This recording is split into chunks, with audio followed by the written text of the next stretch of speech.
Hello everyone, welcome to RB good ideas. तो आज की इस वीडियो में करेंगे क्लास 10 मैथमेटिक्स के सारे फॉर्मूलाज जो आपके टर्म 2 सिलेबस के सारे चैप्टर से हैं। आप इनको इकट्ठे यहाँ से फटाफट से रिवाइज कर सकते हैं। आपका जो टर्म 2 का क्वेश्चन बनेगा उनमें फॉर्मूला का यूज होगा ही, इसलिए अगर आपने फॉर्मूला याद कर लिया है तो बहुत अच्छी बात है, लेकिन आपको उनको रिवाइज करना ही पड़ेगा, जिसे आप यहाँ से फटाफट से रिवाइज कर सकते हैं। आपका ज्यादा टाइम वेस्ट नहीं होगा और आप सारे फॉर्मूलाज यहां से रिवाइज कर लेंगे।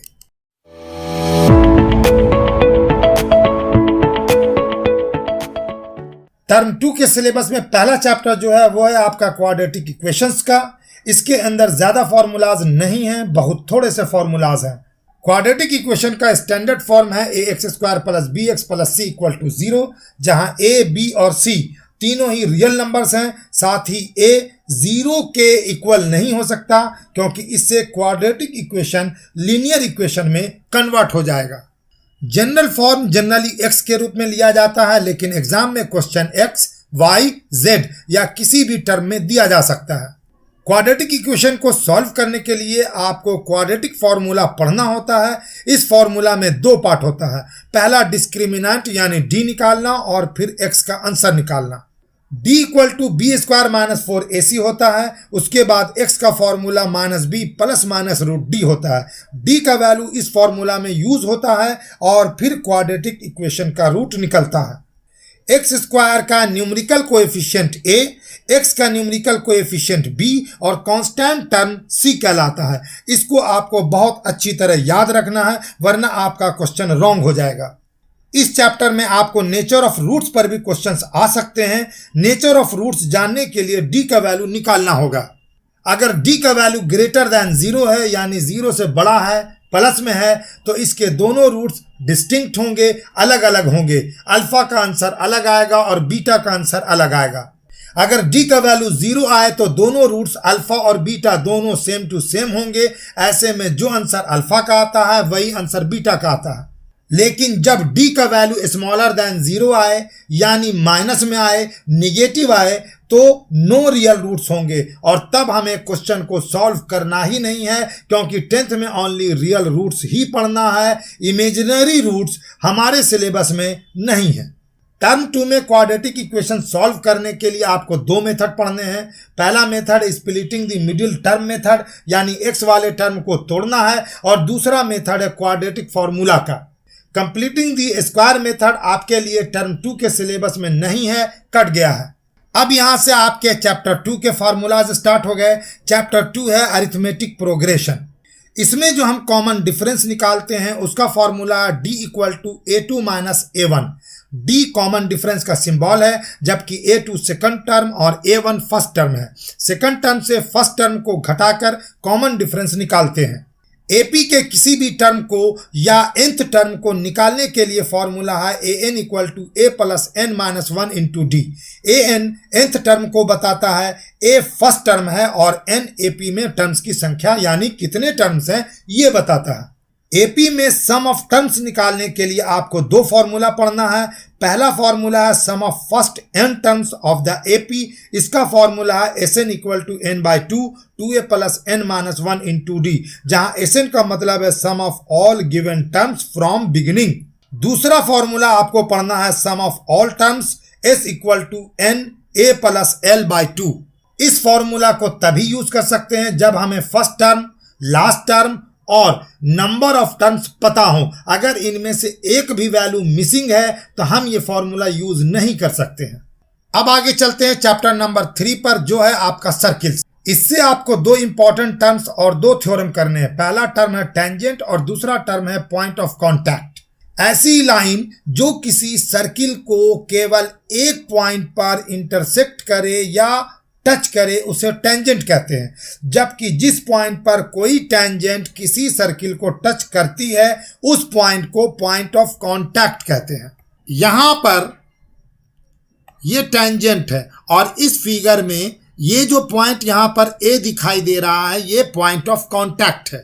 इस चैप्टर से दो थ्योरम है टर्म 2 में, दोनों का प्रूफ और उस पर बेस्ड ज्योमेट्रिक प्रॉब्लम्स आएंगे। इसीलिए दोनों थ्योरम को स्टेटमेंट से लेकर के प्रूफ तक बहुत ही अच्छे ढंग से करना जरूरी है। फर्स्ट थ्योरम है 10.1, सर्किल के किसी पॉइंट पर खींची गई टेंजेंट पॉइंट ऑफ कांटेक्ट से जाने वाली रेडियस पर परपेंडिकुलर होती है।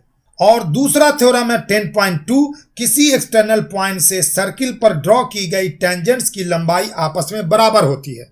बात करते हैं कंस्ट्रक्शंस की, तो कंस्ट्रक्शन में कोई फॉर्मूला तो है नहीं, हाँ स्टेप्स हैं, तो वो आपको प्रैक्टिस से क्लियर करने पड़ेंगे। टर्म 2 में 2 टाइप के कंस्ट्रक्शन के क्वेश्चंस आएंगे। पहला तो है एक गिवन लाइन को इंटरनली गिवन रेशियो में डिवाइड करना, और दूसरा है एक आउटसाइड पॉइंट से सर्किल पर टेंजेंट खींचना। रही बात दिए हुए ट्रायंगल के सिमिलर एक ट्रायंगल ड्रॉ करने वाला क्वेश्चन की, तो इस बार है नहीं, तो उसे प्रैक्टिस करना भी नहीं है। नेक्स्ट आपका यहां से स्टार्ट हो गया 5th chapter Heights and distance का। इसमें आपको एंगल ऑफ एलिवेशन और एंगल ऑफ डिप्रेशन को बहुत अच्छी तरह से समझना है, क्योंकि इस चैप्टर में इसका कंसेप्ट यूज होता है। जब कोई ऑब्जर्वर अपने से ऊंची किसी ऑब्जेक्ट को देखता है तो उसकी आंख और उस ऑब्जेक्ट के बीच बनने वाले एंगल को एंगल ऑफ एलिवेशन कहते हैं। लेकिन जब ऑब्जर्वर ऊंचाई पर होता है और जिस ऑब्जेक्ट को वो देख रहा है वो ऑब्जेक्ट उसके नीचे हो, तो उसकी आंख और ऑब्जेक्ट के बीच बनने वाले एंगल को एंगल ऑफ डिप्रेशन कहते हैं। टर्म 2 में हाइट्स एंड डिस्टेंस के क्वेश्चन को सॉल्व करने के लिए ओनली 30 डिग्री, 45 डिग्री और 60 डिग्री के एंगल ही करने हैं, क्योंकि इन्हीं एंगल्स पर क्वेश्चंस आएंगे। अगर आपने साइन, कॉज और टैन के 30 डिग्री, 45 डिग्री और 60 डिग्री के वैल्यू याद कर लिए हैं तो आप इस चैप्टर के क्वेश्चंस एग्जाम में आसानी से बना लेंगे।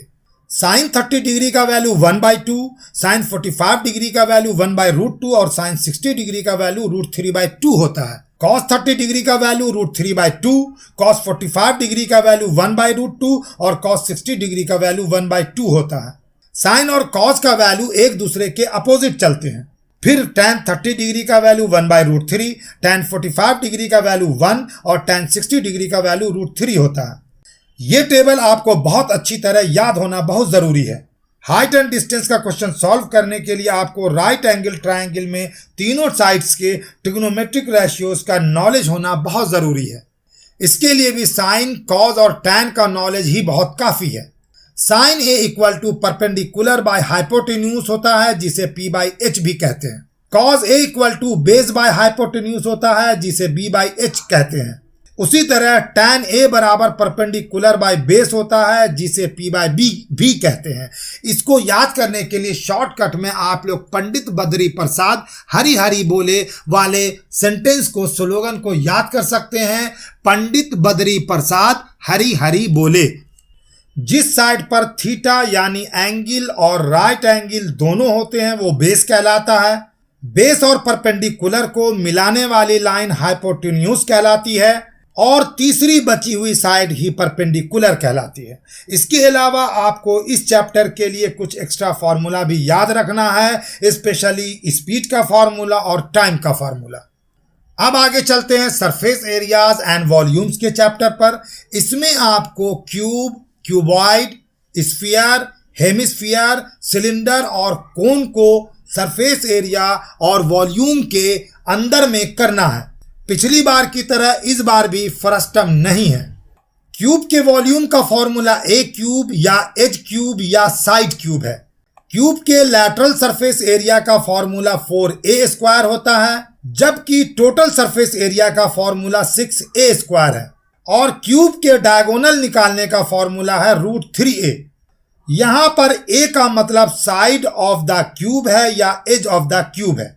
अब बारी है क्यूबाइड की। क्यूबाइड के वॉल्यूम का formula length into breadth into height होता है, जबकि इसके लैटरल सरफेस एरिया का formula 2 into height into length plus breadth है। इस फॉर्मूला को यूज कर आप एरिया ऑफ 4 वॉल्स भी निकाल सकते हैं। क्यूबाइड के टोटल सरफेस एरिया का formula 2 into length into breadth into height plus length into height है।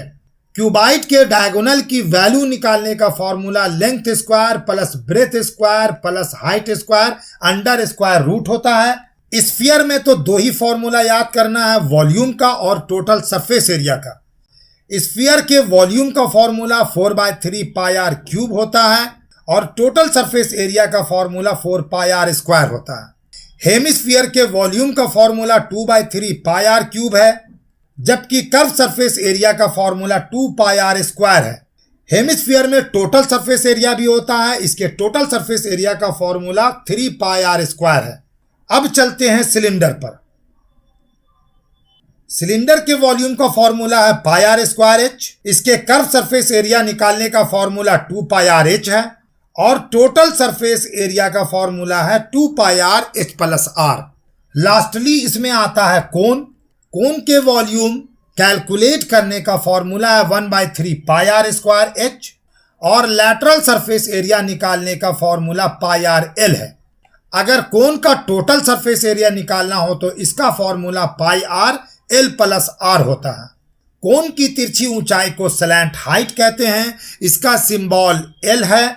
स्लैंट हाइट का formula h square plus r square under the square root होता है। इस चैप्टर में ये सारे फॉर्मूलाज करने के अलावा आपको 1-2 पॉइंट पर और फोकस करना है। जैसे शेप चेंज करने से एरिया चेंज हो जाता है, जबकि शेप चेंज करने से वॉल्यूम सेम रहता है, उसमें कोई चेंज नहीं आता है। मान लो एक सिलेंडर है जिसका वॉल्यूम 132 क्यूब सेंटीमीटर है। उस सिलेंडर को रिकास्ट करके तुमने स्फीयर में कन्वर्ट कर दिया।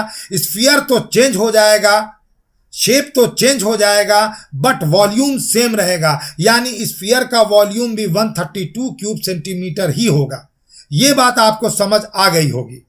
अब इस चैप्टर के इंपॉर्टेंट फिगर्स की बेसिक डायग्राम देख लेते हैं, इससे बहुत हेल्प मिलेगी, आपका कंसेप्ट क्लियर होगा और क्वेश्चन को सॉल्व करने के लिए रिक्वायर्ड डायग्राम को यूज करने में आपको मदद मिलेगी। आप कॉन्फिडेंस के साथ इन डायग्राम्स को यूज कर सकेंगे। ये क्यूब और क्यूबाइट का बेसिक डायग्राम है जिसमें वर्टेक्स, प्लेन सरफेस, एज सारा कुछ क्लियर दिया है। अब स्फीयर और हेमिस्फीयर आता है। इसकी रेडियस की पोजीशन डायग्राम में क्लियर दी हुई है। अब सिलेंडर और कोन को भी देख लीजिए। सिलेंडर की रेडियस एंड हाइट, फिर कोन की रेडियस, हाइट और स्लैंट हाइट की पोजीशन समझ लीजिए। अब इसके बाद आपका है स्टैटिस्टिक्स। इसके अंदर मीन, मीडियन और मोड के फॉर्मूलाज आपको पढ़ने हैं। मीन में 2 मेथड है, डायरेक्ट मेथड और एज्यूम्ड मीन मेथड। इस बार स्टेप डेविएशन मेथड नहीं है। डायरेक्ट मेथड का फॉर्मूला है sigma f x by sigma f और एज्यूम्ड मीन का फॉर्मूला है a plus sigma f d by sigma f. Sigma का मतलब है टोटल, एफ फ्रीक्वेंसी का सिंबल है, एक्स क्लास मार्क को शो करता है, जबकि f x is equal to the product of frequency and class mark, और डी डेविएशन को शो करता है। F d frequency and deviation के प्रोडक्ट को शो करता है। इसके साथ ही आपको क्लास मार्क का फॉर्मूला भी पता होना चाहिए। Class mark is equal to upper class limit plus lower class limit by 2। आपको मीडियन से क्वेश्चंस आएंगे। मीडियन में 2 मेथड हैं, grouped data and ungrouped data. Ungrouped data में 2 टाइप के फॉर्मूला हैं। Ungrouped data for odd terms, ऐसे data की मीडियन निकालने का फॉर्मूला है n+1/2 टर्म, यानी टोटल नंबर ऑफ टर्म्स में 1 ऐड करो और 2 से डिवाइड कर दो। जो आंसर आएगा उसी टर्म को डाटा लिस्ट से चूज कर लो, लेकिन पहले सारे डाटा को एरे में यानी असेंडिंग ऑर्डर में अरेंज करना जरूरी है, इसको भूलना नहीं है। इवन नंबर ऑफ टर्म्स के लिए मीडियन का फॉर्मूला है n/2 term plus n/2 plus 1th term by 2, यानी नंबर ऑफ टर्म्स को 2 से डिवाइड करो, जो आंसर आए उस नंबर ऑफ टर्म को एरे से चूज करो, उसके बाद नेक्स्ट टर्म को भी ले लो। अब दोनों को ऐड कर 2 से डिवाइड कर दो, मीडियन आ गया।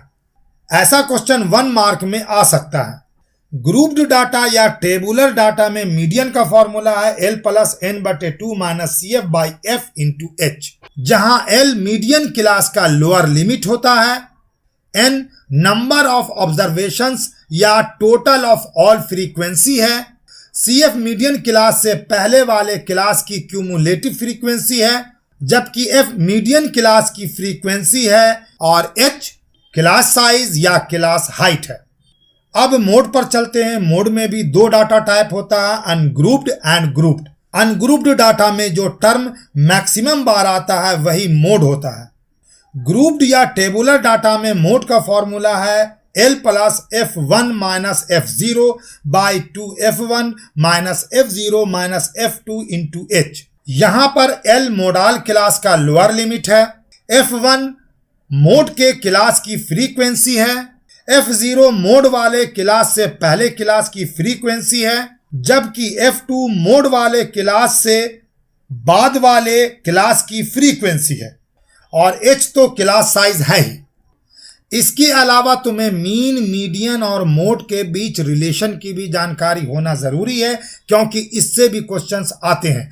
रिलेशन है